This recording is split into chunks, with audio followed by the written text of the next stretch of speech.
Audio Jungle.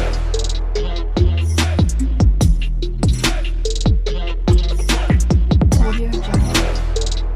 ලංකාවට එල්ලවුණු අතිශය භයානක ජපන් ගුවන් ප්‍රහාර ගැන මේ විග්‍රහයෙන් අපි කතා කරමු. කොහොමද මේ වගේ සාමකාමී දූපතක් එකපාරටම ලෝක යුද්ධයක ප්‍රධාන ඉලක්කයක් වුණේ? අපි බලමු නේද? ලංකාවේ ස්වභාවික වරායන් සහ දැවන්ත රබර් සම්පත් නිසා බ්‍රිතාන්‍යයන්ට මේ පුංචි දූපත උපාය මාර්ගිකව ගොඩක් වටිනා තැනක් වුණා. කාලරාමෝ දිහා බැලුවොත් 1942 අප්‍රේල් මාසෙවෙදී මේ දැවන්ත තර්ජනය හරිම වේගයෙන් ලංකාවට ළඟා වෙලයි තිබුණේ. හැබැයි මුර සංචාරක ගුවන් යානයක් කලින්ම අනතුරු ඇංගිබුව නිසා බ්‍රිතාන්‍යයන්ට ඉක්මනින්ම Tamanගේ නාවික බලයන්ය ආරක්ෂිතව විසිරුවා හරින්න පුරුවන් වුණා. ඊට පස්සේ අප්‍රේල් 5 වෙනිදා පාස්කු ඉරිදා එකපාරටම ජපන් ගුවන් යාන 85ක්ම කොළඹ අහස ආක්‍රමණය කළා. ගොඩක් අය පල්ලිවල ඉන්නකොට කොළඹ වරායටයි ගුවන් තොටුපළටයි මේ වගේ අතිශය දරුණු විනාශකාරී බෝම්බ ප්‍රහාරයක් එල්ල වුණා. කොහොම වුණත් අපේ ආරක්ෂාවත් ප්‍රබලයි. රාජකීය ගුවන් හමුදාම එකතු වෙලා ජපාන් ගුවන් යානා 31ක්ම බිමහෙලන්න සමත් වුණා. මෙතනදි වෙච්ච ඛේදනීය වැරද්ද තමයි ජපන් නියමුවර් අංගොඩ මානසික රෝහලේ දුම්කවුලුව විදුලි බලාගාරයක් කියලා රැවටුණ එක.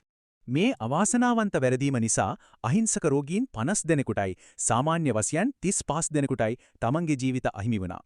මේකම මුළු කොළඹම භීතියෙන් ඇලලී ගියා. තවත් ප්‍රහාර එයි කියන බයට දහස් ගණන් මිනිස්සු ගම්වලට පලා ගියා. මේ කලබලය ඇස්සේ තවත් වැඩක් වුණා. අධිරාජ්‍ය විරෝධී දේශපාලන නායකයින් කීප දෙනෙක් බෝගම්බර අහිරගෙදරෙන් සාර්ථකව පෙනගත්තා.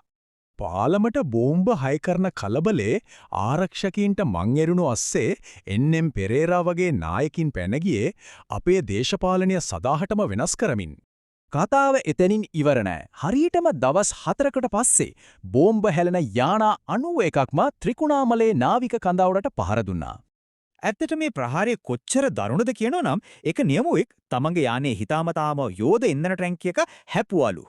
මේ ප්‍රහාරමාලාව නිසා කෝන්වෝල්, හර්මෙස් වගේ ප්‍රධාන යුද නැව් ගිලී ගිහින් බ්‍රිතාන්‍ය නාවික බලයන්නියට දරුණු පාඩු සිද්ධ වුණා.